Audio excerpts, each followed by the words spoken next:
Welcome back. You're watching Morning Live. Thanks for staying with us. This sports bulletin is going to be dedicated to athletics and one of South Africa's newest sprint stars. Shaun Phatushedzo Maswanganyi is a first-year finance student at the University of Houston and will make his Olympic debut in Tokyo. He qualified for both 100 and 200 and was on the podium in both events at the NCAA Championships to conclude what has been a great year for him. In May, he ran a wind-assisted 9.87 seconds, which would have been a new South African record with another wind-assisted 19.93 seconds over 200 meters in June. I chatted to him on Zoom and he believes he can better his current 200-meter personal best of 20.10 seconds this season.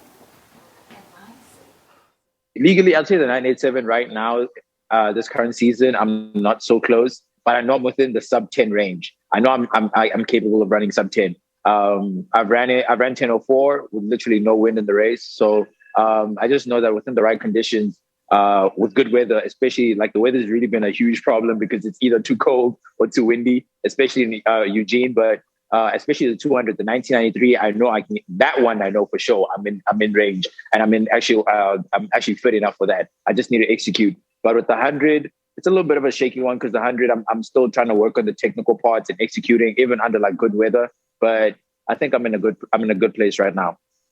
So let's talk a little bit about this 200. You've only been doing 200 for 2 years since 2019. Is that right? Yeah. Yep. Correct. So usually I used to be a 100-meter sprinter and a long jumper. My coach would make me run like a 200 at like random meets just for, just because it's a meet. But 2019, I remember mid-season, I spoke to my coach. I'm like, Coach, I think I need to knock down the 200 and I think I can do something special. He said, okay, we can give it a shot. And then when we gave it a shot, I was literally undefeated that whole year in my age group. So I was like, okay, I think this is going to be the event I'm going to go to love. And, little by bit, I started working on it. And I mean, between 2019 and now, I've literally dropped by almost 2 seconds. Yeah, I was like a 21.9. And I mean, to drop it to a 19 already, wind assisted and I'm legally 20.1 in slight headwind. I think I'm in a good place right now. I'm really growing to love the event. So you've qualified 100 and 200. What are the goals then for the Olympic Games?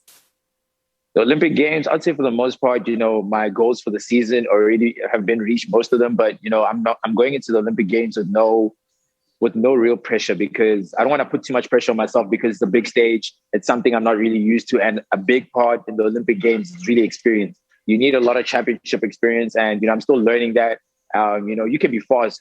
You can be really fast coming into competitions like this, but the pressure, the whole atmosphere is a little different. So a lot of people actually end up like choking. So I just want to try keep myself relaxed, not put too many high expectations, but also still have good goals to reach for the Olympics. Like, for example, just taking it a race at a time. I want to make sure I get in there in the heats, execute, and then reach the semifinals. And in semifinals, if I make it through the semifinals, finals, I always say it's anyone's ball game. Literally anyone can win the final.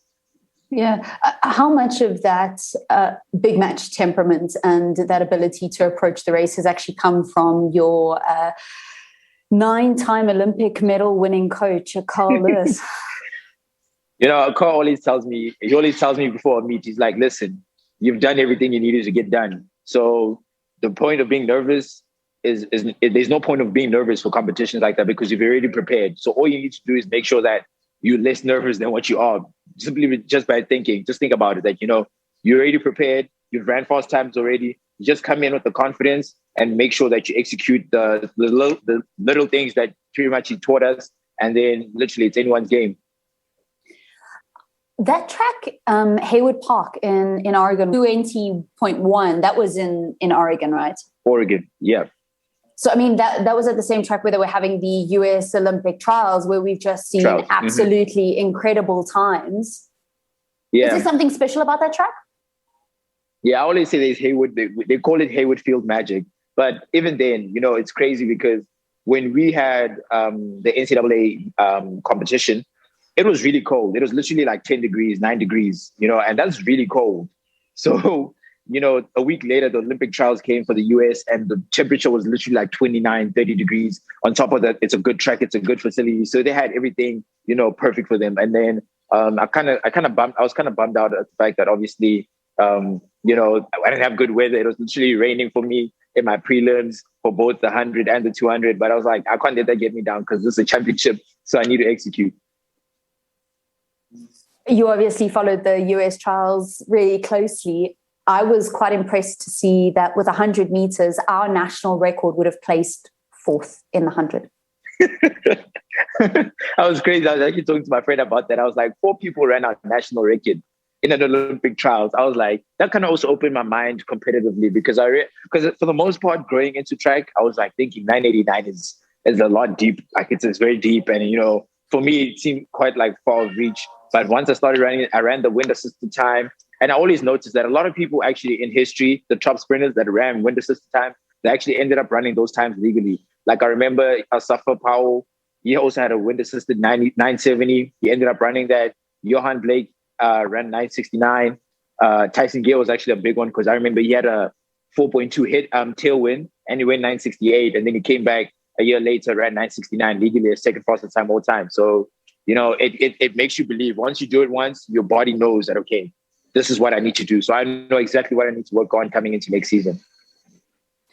It's interesting considering the form that you're in, that you're not speaking about maybe laying down these times at the Olympics. I mean, for the most part, I know that like I'd have to do a little bit more in my base training. So really the training before the main season starts. So I would know that like I didn't really get to lift as much as I usually do because I was still transitioning into the American program. So, I mean, if I do run 989, or break the SA record, I'm going to be happy regardless, I'm going to be happy. But I know that like, it's going to really take the perfect race, perfect wind, perfect conditions. But for the most part, in terms of, because I always think about consistency, I'm a consistent 10-0 guy, 10-0 low guy. So any day I can give you a 10-0, so I can say that for the most part. I think once I start becoming more of a consistent 999 guy, I can start saying, it's easy for me to dip 9.8 if it's like a perfect condition. So for the most part, I'd like to be a realist and also like maintain my consistency. Yeah. Do you feel that there's all of a sudden a lot more pressure on you considering who your coach is, the kind of season that you've had, a lot more people taking notice of you? Do you feel any pressure going into the Olympics from a South African perspective? I do feel a lot of pressure, especially on social media. Simple things. I'll post on social media that I'm trying to get some takeout. A whole lot of people were telling me, hey, you got the Olympics literally coming around. No takeout for you. We'll cook food for you, But, it's just amazing that just to have that atmosphere of like South Africans just supporting me and backing me, it gives me a lot of confidence, actually. Not really, I wouldn't really say it's pressure. It gives me a lot of confidence that so many people believe in me. And I know that even if I don't do well, hypothetically speaking, they'll still be behind me. They'll know that I'm still young. I still have a lot of years in the game. And, it's just more talent I need to tap into. Yeah.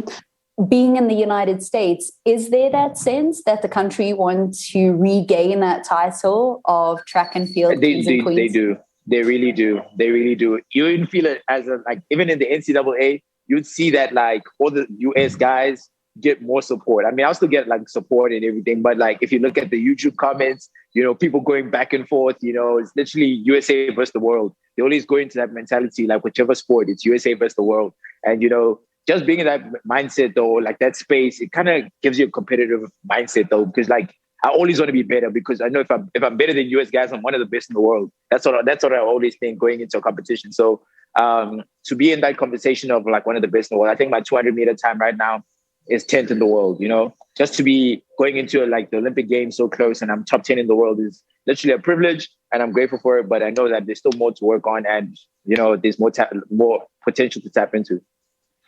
Our relay team, 100-meter relay team, that's a realistic medal prospect. Have you been in discussions with the relay guys? How are you guys feeling as a team? So the relay so far, we haven't been told the final relay, but we do have a preliminary relay squad. And I pretty much know everyone else on the team. And, we feel good about ourselves because everyone is pretty much running fast times in good shape. So all we really need to do is focus on the little things, like just making sure that we leave on time and getting down the exchanges. Which is not that hard, to be honest.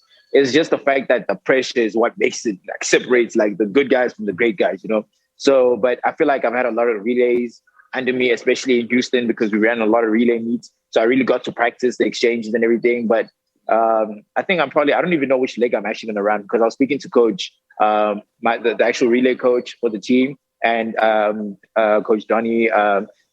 They're saying that like pretty much we have so many guys on the team who are versatile. They can literally run any leg. So that's what also like gives us an advantage. But in terms of just the selection and everything, I think the final selection will be done around about mid-July. What does it mean to you to now actually call yourself also an Olympian? I mean, to call myself an Olympian, it's a different feeling. Like I never thought it would be like a real thing. You know, I can say I'm an Olympian because, you know, for the most part, coming into the sport, the way I came into the sport, you know, I faced so many challenges, so many adversities, and there were so many times I thought about quitting, you know, but for me to actually reach that point and I'm like, okay, you know, I'm in. All right, that was Phatushedzo Shaun.